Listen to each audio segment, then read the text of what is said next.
So hey guys, welcome back to the another video. और इस video में यार हम बात करने वाले हैं गेट डीए और गेट सीएस के सब्जेक्ट वाइज वेटेज के बारे में। और इसके बाद हम ये देखेंगे कि कैसे आप वेटेज के बेसिस पे अपनी जो प्रिपरेशन है उसको थोड़ा सा आप स्ट्रेटेजाइज कर सकते हो। कैसे आप ये देख सकते हो कि कौन कौन से सब्जेक्ट्स हैं जिनको आपको प्रायोरिटी पर रखना चाहिए और कौन से सब्जेक्ट्स आपको है थोड़े से कम प्रायोरिटी पर रखना चाहिए।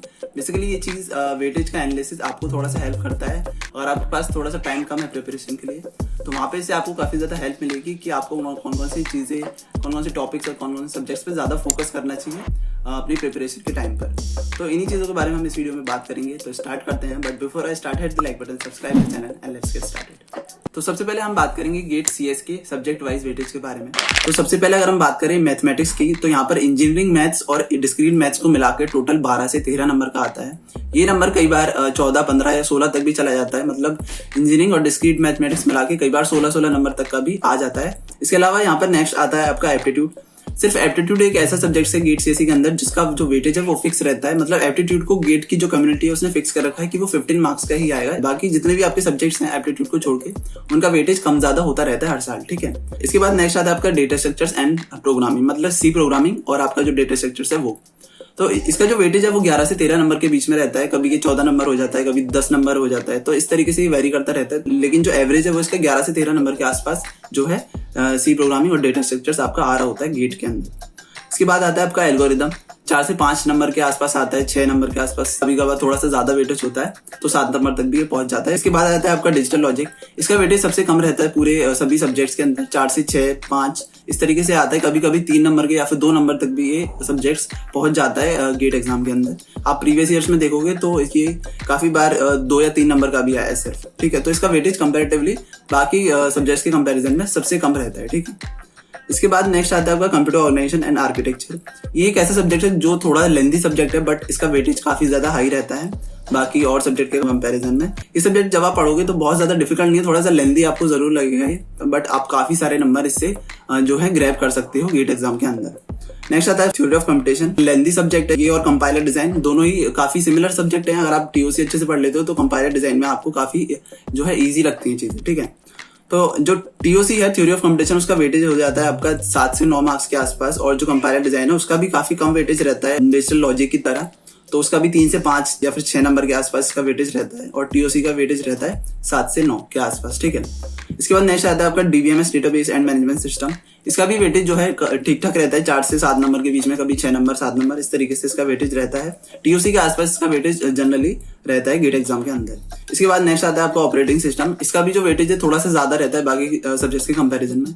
कंप्यूटर ऑर्गेनाइजेशन से इसका जो वेटेज है थोड़ा सा कम रहता है, बट बाकी सब्जेक्ट्स के कंपैरिजन में जैसे टीओसी है तो टीओसी से थोड़ा सा ज्यादा वेटेज इसका रहता है गेट एग्जाम के अंदर। इसके बाद लास्ट सब्जेक्ट आता है आपका कंप्यूटर नेटवर्क। इसका वेटेज भी बाकी सब्जेक्ट्स के कंपैरिजन में थोड़ा सा ज्यादा रहता है। आप इसको देखोगे तो कंप्यूटर ऑर्गेनाइजेशन से थोड़ा सा कम इसका वेटेज रहता है, या फिर कई बार कंप्यूटर ऑर्गेनाइजेशन से भी ज्यादा इसका वेटेज निकल जाता है 11-12 नंबर पे। तो जो कंप्यूटर नेटवर्क है ये सबसे ज्यादा लेंथी सब्जेक्ट पूरे सिलेबस में अगर मैं कहूँ तो सबसे ज्यादा लेंथी सब्जेक्ट है आपका कंप्यूटर नेटवर्क। देन उसके बाद आपका जो लेंथी सब्जेक्ट है वो है आपका computer organisation and architecture. Then उसके बाद मैं कहूँगा डीबीएमएस। देन उसके बाद आ जाता है आप टीओसी। उसके बाद आपका एल्गोरिदम भी थोड़ा सा लेंथी पड़ जाता है अगर आप बहुत अच्छे से उसे पढ़ते हैं डिटेल में। ठीक है, तो इस तरीके से ये सारे सब्जेक्ट्स के वेटेज हैं। अगर मैं कहूँ कि कौन से ऐसे सब्जेक्ट्स हैं जो थोड़े से ज्यादा इंपॉर्टेंट, जिन पे आपको थोड़ा सा ज्यादा फोकस करना चाहिए गेट एग्जाम के अंदर, आपके वो सब्जेक्ट्स अच्छे से प्रिपेयर होने चाहिए, तो सबसे पहली चीज आती है आपका मैथ्स और एप्टीट्यूड। ये दोनों सब्जेक्ट्स आपके अगर अच्छे हैं तो आपको गेट एग्जाम को क्वालिफाई करने में बहुत आसानी होगी। इसके बाद बाकी जो सब्जेक्ट्स हैं वहां से आपके मार्क्स और ज्यादा बढ़ सकते हैं और आपका जो स्कोर है वो अच्छा हो सकता है। इसके बाद आपको फोकस करना है कंप्यूटर ऑर्गेनाइजेशन एंड आर्किटेक्चर पे, क्योंकि इसका वेटेज 9 से 11 के आसपास है। और उसके बाद आता है आपका कंप्यूटर नेटवर्क। ये सब्जेक्ट्स काफी लेंथी यार, थोड़ा सा टाइम आपको ज्यादा लग सकता है इसे पूरा करने में, बट ये इंपॉर्टेंट है क्योंकि इसका वेटेज काफी अच्छा खासा है। उसके क्वेश्चंस जो है बहुत ज्यादा डिफिकल्ट नहीं है। अगर आपने ठीक से सब्जेक्ट को पढ़ लिया है तो कम ड्यूरेशन में आप इसके जो क्वेश्चंस है वो सॉल्व कर सकते हो, अगर आपने बहुत अच्छे से आपने रिवाइज वगैरह किया और आपके कॉन्सेप्ट्स बहुत अच्छे से क्लियर हैं तो। ठीक है, इसके अलावा कंप्यूटर नेटवर्क और सीओए के अलावा आप जो डीबीएमएस है उसे थोड़ा सा ज्यादा देख सकते हो, और आपका जो ऑपरेटिंग सिस्टम है इस पर आप थोड़ा सा ज्यादा फोकस रखें। इसके अलावा है टीओसी और कंपाइलर डिजाइन। टीओसी का वेटेज थोड़ा सा अच्छा है और टीओसी पढ़ने के बाद आपको कंपाइलर डिजाइन थोड़ा सा इजी लगेगा। तो आप ये कर सकते हो कि कंपाइलर डिजाइन को थोड़ा सा कम प्रायोरिटी पर रखो, क्योंकि मैक्स टू मैक्स 1 हफ्ते या 8 दिन के अंदर आप टीओसी को बहुत अच्छे से कंपाइलर डिजाइन को बहुत अच्छे से कंप्लीट कर सकते हो विद प्रीवियस ईयर और प्रैक्टिस क्वेश्चंस। ठीक है, तो इस तरीके से जो कंपेयर डिजाइन है उसको थोड़ा सा लेस प्रायोरिटी पे रखो, और टीओसी का आपका ठीक ठाक वेटेज है तो उसको आपको पढ़ना है। थोड़ा सा लेंदी जरूर है बट ठीक ठाक मार्क्स आपको इसमें मिल जाएंगे। क्वेश्चंस बहुत ज्यादा डिफिकल्ट नहीं है, अगर आपने मल्टीपल रिवीजन इसके कर लिए बहुत ज्यादा तो सीधे सीधे बिना पेन और पेपर के इसके क्वेश्चंस आपके सॉल्व हो रहे होते हैं टीओसी के अंदर, ठीक है। तो इस तरीके से आपका ये पूरा सब्जेक्ट वाइज वेटेज है सीएससी के अंदर। इसके बाद नेक्स्ट अब हम बात करें अगर गेट डीए के बारे में, तो गेट डीए का जो है अभी एक ही बार पेपर हुआ है, क्योंकि लास्ट ईयर रिसेंटली 2024 के अंदर ही जो गेट डीए है उसे इंट्रोड्यूस किया गया था। तो सबसे पहले अगर हम बात करें एप्टीट्यूड की गेट डीए के अंदर, तो यहाँ पर भी वो 15 मार्क्स का है, मतलब फिक्स है, हर साल ये 15 नंबर का ही आना है। इसके बाद प्रोबेबिलिटी एंड स्टैटिस्टिक्स, ये 8 से 10 नंबर के बीच में आपका आता है गेट डीए के अंदर। लीनियर अलजेब्रा 10 से 12 मार्क्स के अंदर आया है। कैलकुलस एंड ऑप्टिमाइजेशन 10 से 12 मार्क्स के अंदर सेम। अब यहाँ पर ये तीनों सब्जेक्ट्स आप देखोगे, probability and statistics, linear algebra and calculus and optimisation, तो ये तीनों सब्जेक्ट्स मिला के आपकी जो मैथ है उसका वेटेज सबसे ज्यादा रहता है आपका गेट डीए के अंदर।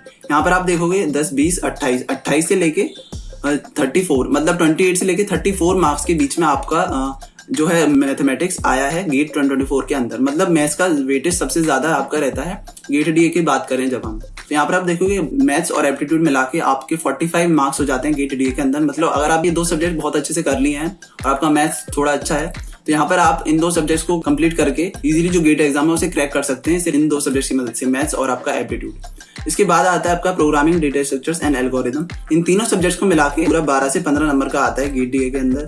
फिर आ जाता है आपका डीबीएमएस और वेयर हाउसिंग, इसका आ जाता है आपका 10 से 12 के अंदर। जो डीबीएमएस है वो सेम है बिल्कुल गेट सीएस के अंदर, बस कुछ एक आध टॉपिक है जो ट्रांजैक्शन वाले टॉपिक है वो इसके अंदर नहीं है। इसके अलावा वेयर हाउसिंग थोड़ा सा अलग टॉपिक है जो कि आपको पढ़ना पड़ेगा गेट डीए के अंदर, तो वहां पर आप देख सकते हो 10 से 12 मार्क्स का जो वेटेज है इसके अंदर। इसके बाद आता है मशीन लर्निंग, ये एकदम न्यू सब्जेक्ट है, यहाँ पर आपका वेटेज रहता है 7 से 8 मार्क्स का। इसके बाद आर्टिफिशियल इंटेलिजेंस का जो वेटेज है वो है 15 से 18 मार्क्स। तो इस तरीके से ये वेटेज है गेट डीए का। इसके ऊपर मैं एक वीडियो भी बना चुका हूँ जिसके अंदर मैंने ये बताया कि कितनी चीजें सिमिलर हैं गेट सीएस से गेट डीए के अंदर, जो कि आपको बहुत इजीली, अगर आपने गेट सीएस का पढ़ रखा है तो आपको गेट डीए के अंदर बहुत ज्यादा नहीं पढ़ना उन चीजों को। कौन कौन से टॉपिक्स हैं जो नहीं आ रहे हैं किसी टॉपिक्स में गेट डीए के अंदर, जैसे कि मैंने बताया डीबीएमएस में आपका ट्रांजैक्शन वाला टॉपिक नहीं है गेट डीए के अंदर। उसके अलावा आपका वेयर हाउसिंग पढ़ना पड़ेगा डीबीएमएस के साथ। प्रोग्रामिंग के अंदर यहाँ पर आपको पाइथन पढ़नी है, और इसके अलावा जो डेटा स्ट्रक्चर्स है वो आपको पाइथन में करना है, जैसे सीएस के अंदर सी प्रोग्रामिंग के अंदर है, ठीक है। तो इस तरीके से मैंने उस वीडियो के अंदर पूरा बताया है कि ऐसे कौन से सब्जेक्ट्स हैं जो कि आपको एकदम न्यू है गेट डीए के अंदर, और कौन से ऐसे सब्जेक्ट्स हैं जो आपको बिल्कुल भी नहीं पढ़ने एक्स्ट्रा, जो कि एग्जैक्ट सिमिलर हैं गेट सीएस की तरह, ठीक है। तो इस वीडियो को आप डेफिनेटली एक बार जरूर चेक करना अगर आप गेट डीए के लिए प्रिपेयर कर रहे हो, तो ये वीडियो आपके लिए काफी ज्यादा हेल्पफुल हो सकता है। इसके बाद नेक्स्ट अगर हम बात करें कट ऑफ्स के बारे में, क्योंकि हमने ये देख लिया कि कौन कौन से सब्जेक्ट्स में कितना वेटेज रहता है। सीएससी की कट ऑफ है वो रही है जनरल के लिए 27.6, ओबीसी के लिए 24.8 और एससी एसटी के लिए 18.4, और गेट डीए के अंदर 37.1, 33.3 और 24.7। तो यहाँ पे आप देखोगे गेट डीए की जो कट ऑफ है वो काफी हाई है गेट सीएस के कंपैरिजन में। 37.1 है गेट डीए की 2024 की कट ऑफ। जो एग्जाम है वो फर्स्ट टाइम हुआ था गेट डीए का 2024 में, और इसीलिए जो क्वेश्चन पेपर है वो काफी इजी आया था, जो क्वेश्चन है वो काफी इजी आए थे, पाइथन के क्वेश्चन काफी इजी आए थे, और आपकी जो बाकी सब्जेक्ट्स हैं मशीन लर्निंग हो गया, आर्टिफिशियल इंटेलिजेंस हो गया, इनके जो क्वेश्चन हैं थ्योरेटिकल क्वेश्चन काफी ज्यादा इजी आए थे, इसीलिए जो गेट के जो मैक्सिमम मार्क्स हैं वो काफी ज्यादा हाई गए थे। यहाँ तक हमने देखा कि कौन कौन से सब्जेक्ट्स के अंदर कितना वेटेज रहता है आपका गेट डीए और सीएस के अंदर, ठीक है। तो इस तरीके से आप ये चीजें एनालाइज करने के बाद आपको ये देखना है कि कौन से सब्जेक्ट्स को आपको ज्यादा प्रायोरिटी देनी है। जो थोड़ा सा लेट से प्रिपेयर कर रहे हैं, एकदम लास्ट में प्रिपेयर कर रहे हैं 3 या 4 महीने पहले, 5 महीने पहले, तो उनके लिए सबसे ज्यादा इंपॉर्टेंट है कि वो वेटेज को बहुत ध्यान में रखें और इसी हिसाब से अपनी जो प्रिपरेशन करें। अपने जो सब्जेक्ट्स हैं, जो सब्जेक्ट ज्यादा वेटेज के हैं उनको सबसे पहले प्रिपेयर करना स्टार्ट करें, और इस तरीके से सभी ज्यादा वेटेज वाले सब्जेक्ट्स को पहले कंप्लीट कर लें। देन लास्ट में जो सब्जेक्ट्स जिनके वेटेज कम है उनको प्रायोरिटी दें, वो लास्ट में गेट सीएस और डीए के अंदर। और इसके बाद आपको जो बाकी चीजें हैं, जैसे आपका प्रैक्टिस क्वेश्चन है, प्रीवियस ईयर क्वेश्चन है, और जो टेस्ट सीरीज है, उन सारी चीजों को तो आपको प्रायोरिटी देनी है अपने प्रिपरेशन के लिए। और सो इस तरीके से ये सारी चीजें हैं जिनको आपको थोड़ा सा मैनेज करना पड़ेगा। कोई भी टॉपिक आपने पढ़ा है तो उसके बाद आप उसके जो प्रीवियस ईयर क्वेश्चन है वो जरूर लगाएं, ताकि आपके जो कॉन्सेप्ट्स हैं वो क्लियर हो और आपकी जो अंडरस्टैंडिंग है, अप्रोच है क्वेश्चंस को लेकर, वो ज्यादा बेहतर हो। तो इस तरीके से आपको सारी चीजें करनी है। आप टॉपिक वाइज वेटेज के अकॉर्डिंगली प्रिपरेशन करें, और जो क्वेश्चंस हैं वो लगाएं, प्रीवियस ईयर लगाएं, और अपनी जो टेस्ट सीरीज है वो आप खरीद लें। अगर अभी तक टेस्ट सीरीज नहीं ली है, आप अपनी टेस्ट सीरीज खरीदें और उसे लगाना शुरू करें टॉपिक वाइज, फिर देन उसके बाद subject wise, then full length test जो होते हैं आपके गेट के, ठीक है। और बाकी इस वीडियो के अंदर इतनी जो भी चीजें थी मैंने कवर कर दी हैं, आप प्लेलिस्ट चेक कर सकते हो, वहाँ पर आपको काफी ज्यादा इन्फॉर्मेटिव और हेल्पफुल वीडियोस मिलेंगी। और बाकी इस वीडियो के अंदर इतना ही, फिर मिलते हैं नेक्स्ट वीडियो में। Till then take care, keep preparing for the GATE, and I will see you in the next video.